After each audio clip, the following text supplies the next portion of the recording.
Hello everyone, welcome to Sneha History classes. I hope you all are doing well. In this video, I will going to discuss about causes of the decline of Mughal Empire. So this topic is very important from your exam perspective. So I will be discussing the reasons behind the downfall of Mughal Empire in this video. So let's get started. पहले आप introduction लिखेंगे तो introduction में you can tell कि देखिए कोई भी empire जो है एक तो नेचुरल प्रोसेस होता है, वो स्टार्ट करता है, राइज करता है, देन अपनी पीक पे होता है डेवलपमेंट के, and then starts following apart.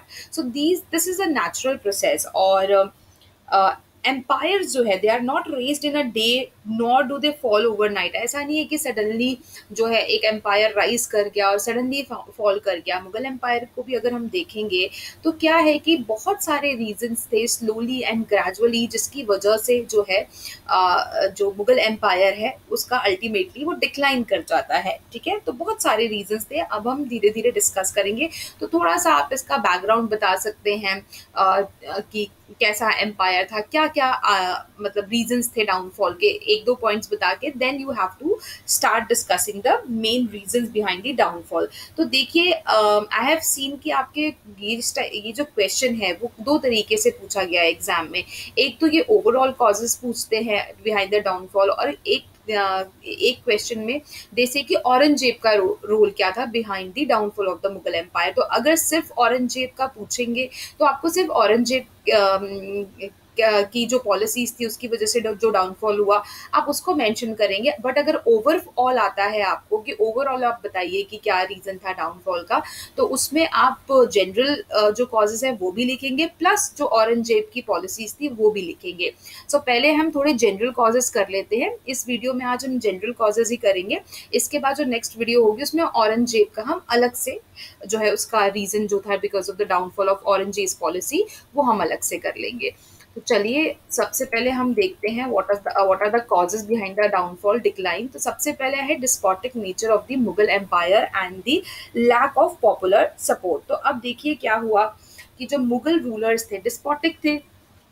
Despotic कैसे, देखिए शुरुआत के तो जब जो अच्छे रूलर्स कुछ रहे हैं they were able to pull off the empire. कैसे पुल ऑफ कर पाए हैं? बिकॉज दे वर वेट बेनिवलेंट. वो सारा जो एडमिनिस्ट्रेशन है उसको अच्छे से संभाल रहे हैं. हर एक चीज़ पे, जैसे आपको पता है अकबर के टाइम पे एक नेटवर्क ऑफ स्पाई था, तो वो हर चीज़ पे नज़र रख रहे हैं. तो जब एक सक्सेसर जो है सॉरी जो रूलर है अगर वो पावरफुल है तो वो सारी चीज़ों को मैनेज कर पाएगा. बट अगेन अगर सक्सेसर्स वीक हैं तो वो इस चीज़ को मैनेज नहीं कर पाते हैं. तो विद टाइम आप देखोगे जो रूलर है वो बहुत ही डिस्पोटिक हो गया है, वो लोगों के वेलफेयर के लिए काम नहीं कर रहा है, एंड वो लोगों मतलब उसको पता ही नहीं चल रहा है उसके एम्पायर में हो क्या रहा है, जिसकी वजह से वो कहीं ना कहीं डिस्कनेक्टेड है जो आम जनता है उसकी वजह से. और ये एक मेजर रीजन बनता है behind the downfall of the Mughal empire. Next हम बात करेंगे डीजेनरेशन ऑफ द नोबिलिटी. देखिए आपको पता है कि जब भी हम दिल्ली सल्तनत हमने देखा या हम अभी मॉडर्न मुगल एम्पायर देख रहे हैं तो उसमें नोबिलिटी बहुत इंपॉर्टेंट रोल प्ले करती है किसी भी रूलर को जो है गद्दी पे बिठाने पे और उसको वहां से उतारने के लिए.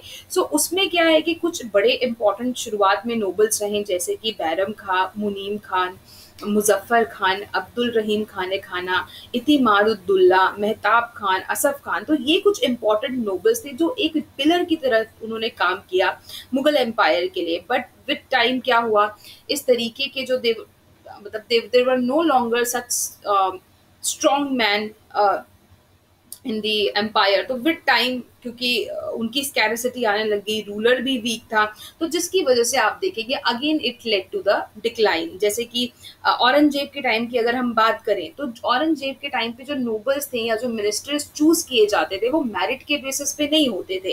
एंड द मुस्लिम जो नोबल्स थे they found that bigotry and narrowness of outlook. तो कहीं ना कहीं आप देखो कंजर्वेटिज्म थी. ठीक है, अगर जो एजेंडा रूलर को जो लोग सपोर्ट कर रहे हैं सिर्फ वो उसी को प्रेफरेंस देता था. तो ये जो माइंडसेट है जिसकी वजह से भी आप देखोगे कहीं ना कहीं this led to the downfall.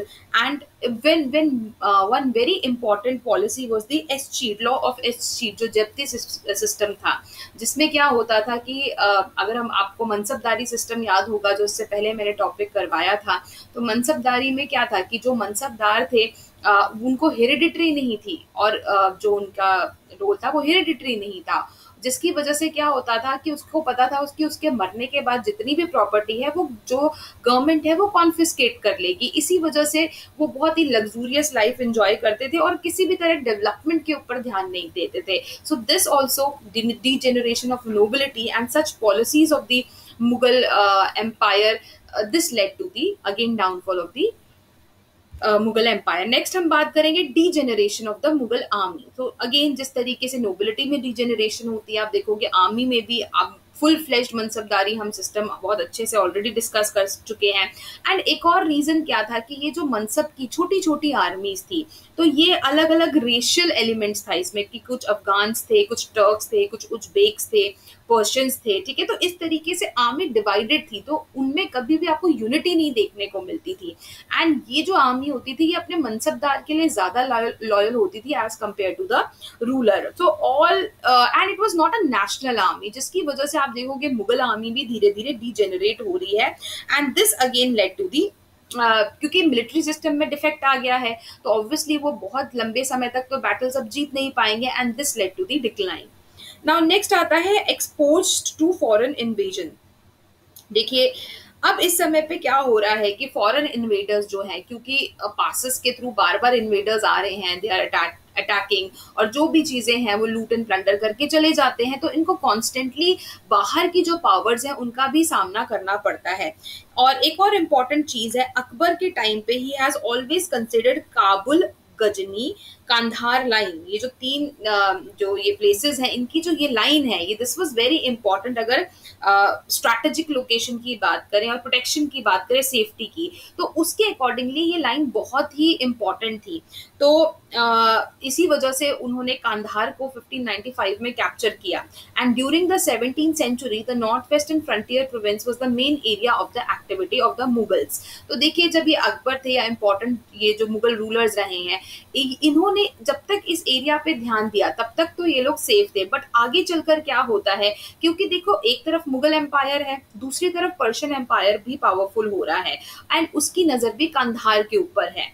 तो स्ट्रैटेजिक लोकेशन से, डिफेंस के लोकेशन से ये इंपॉर्टेंट एरिया था, जिसकी वजह से Kandahar, it became a region of constant conflict between the Persians and the Mughals, जिसकी वजह से आप देखोगे 1649 AD में Kandahar was lost to the Mughals forever, और इसको जो है अल्टीमेटली पर्शियन जो एम्पायर है उसने कैप्चर कर लिया, और कंधार जो है धीरे धीरे वो उनके हाथ से पूरी तरीके से चला गया।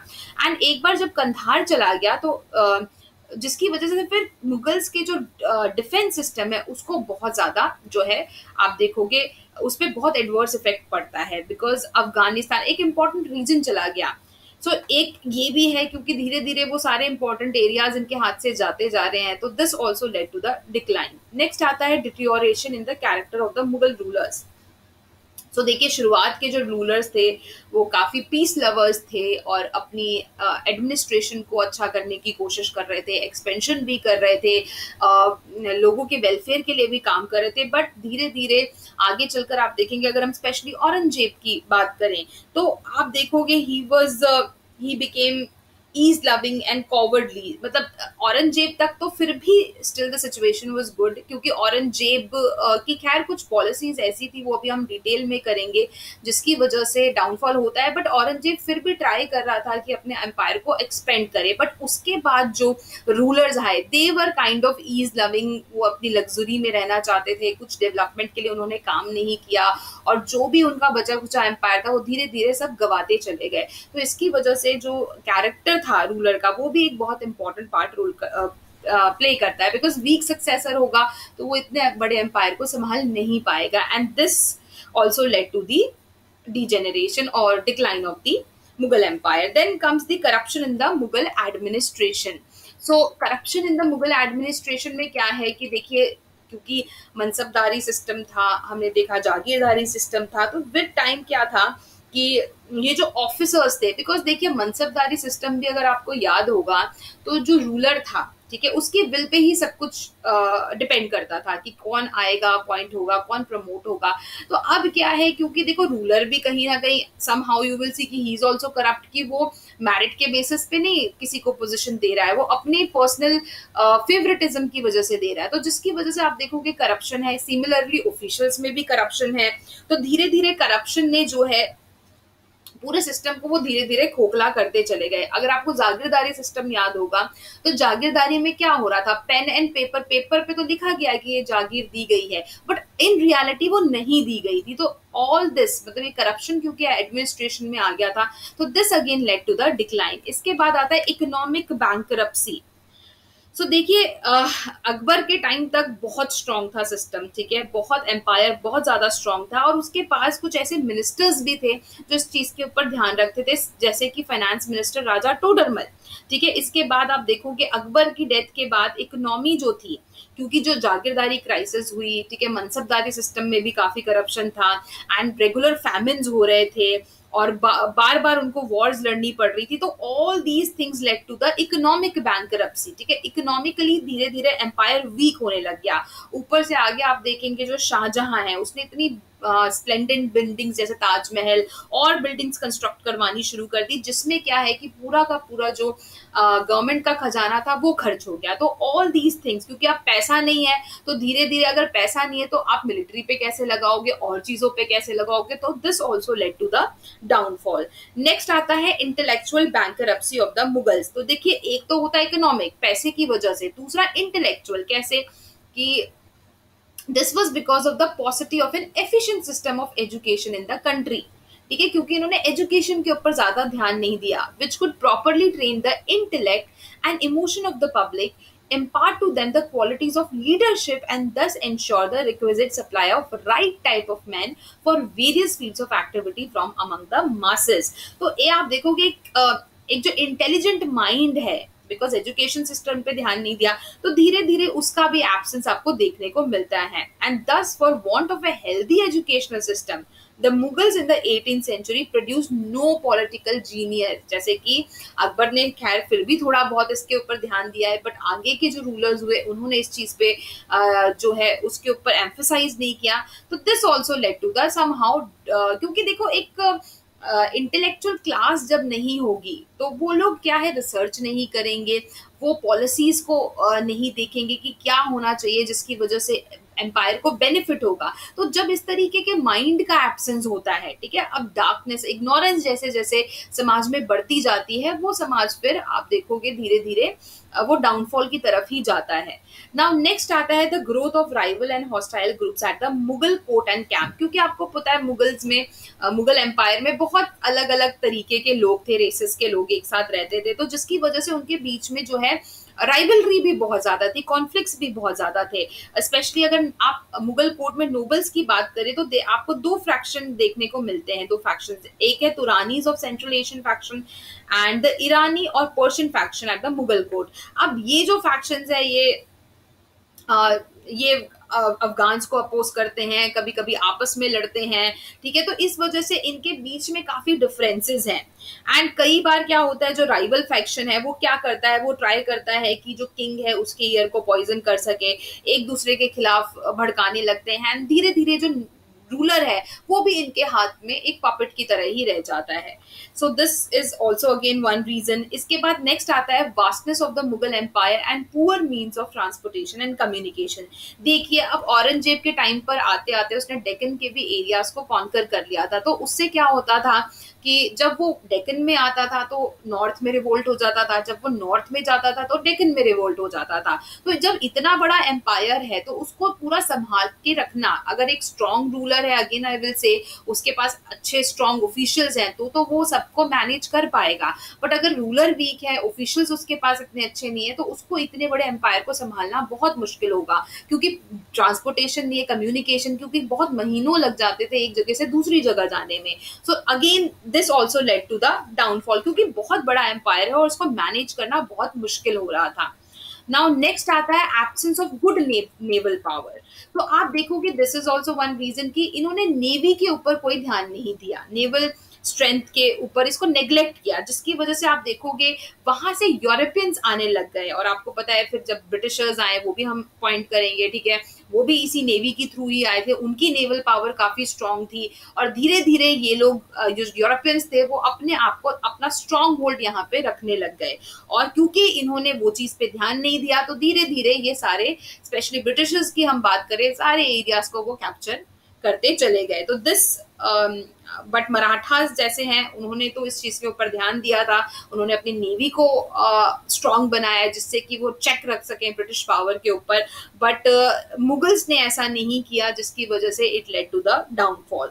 नाउ नेक्स्ट आता है absence of a definite law of succession and प्रिमोजेनिचर।